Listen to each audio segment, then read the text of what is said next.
Guys, I will be dictating two passages every day, one general and one legal. So subscribe to my channel for latest updates. 5 seconds.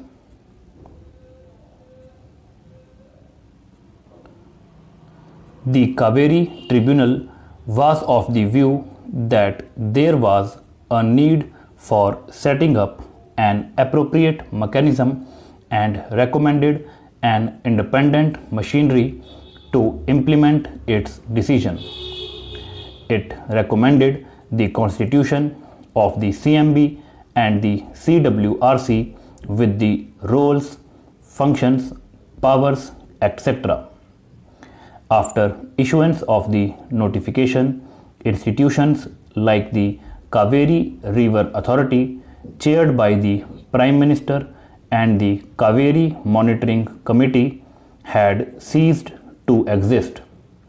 Despite repeated efforts of the Honorable Chief Minister of Tamil Nadu, the central government is yet to constitute the Kaveri Management Board and Kaveri Water Regulation Committee. Tamil Nadu is a water-starved state and subject to the vagaries of the monsoons. The year 2012-13 witnessed a severe drought hitting agricultural production hard and impairing economic growth. It was able to overcome the calamity of widespread crop failure only due to the thoughtful and generous gesture of the Honorable Chief Minister in announcing and implementing a timely and liberal relief package at a cost of rupees 1614 crore. Para world famous Kottalam Falls and its adjoining areas should be prominently included as a most sought after tourist destination in the tourist map of India by improving the infrastructure facilities in this area.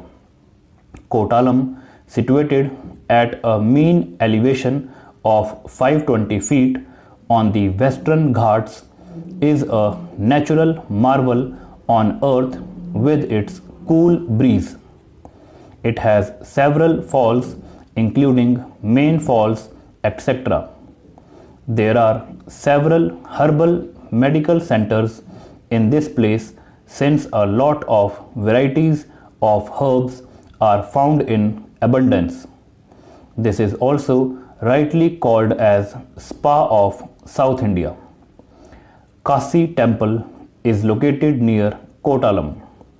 A gateway to Kerala is well connected to various tourist centers. During southwest and northeast monsoon, it attracts more than 25 lakh tourists from all over the world. It is a most sought after tourist center throughout the year. But the waterfall is not included prominently in the tourist map of India. I urge through this august house that it should be prominently included in the tourist map of India and its infrastructure should be improved. Para, they said that if the number of inhabitants per acre is less than 100, then only they will take it. But the number of inhabitants per acre, there is more than 500 in general, and in some places it is even 1000. So my prayer through you to the government is that the report be reconsidered. In Karnataka, in Gujarat, and in Maharashtra, some years have been excluded from ecologically sensitive areas. The same way should also be excluded in the larger interest of the farmers and the laborers from my constituency. 75% of the landowners are from Tamil Nadu. The government should not take the report as the basis, and these places should be excluded from the ecologically sensitive areas. On the 30th of last month, there was a strike which paralyzed the entire district. For the first time in the fish market was also closed. I am sorry to say that being a Congress member in this august house, my requests have not been considered. But Honorable Minister of Railways has at last agreed to come to my constituency.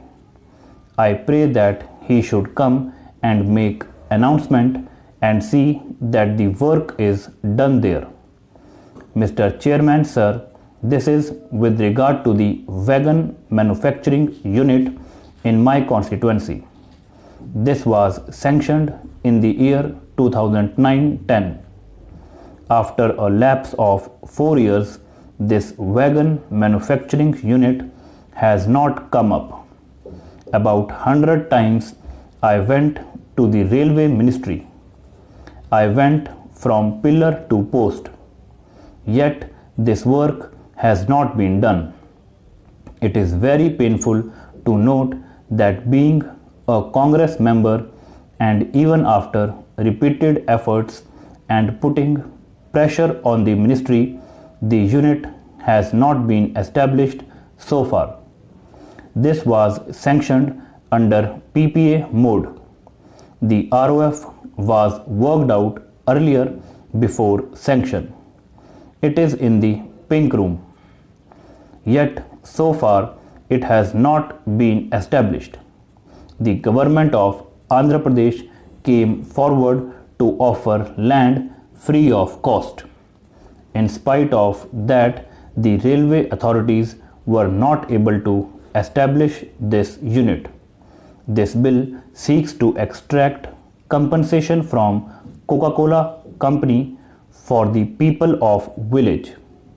This bill seeks to provide compensation to the people because this entire village was devastated by excessive exploitation of water by Coca-Cola Company. The entire area was ruined. 600 acres of agricultural land was made barren.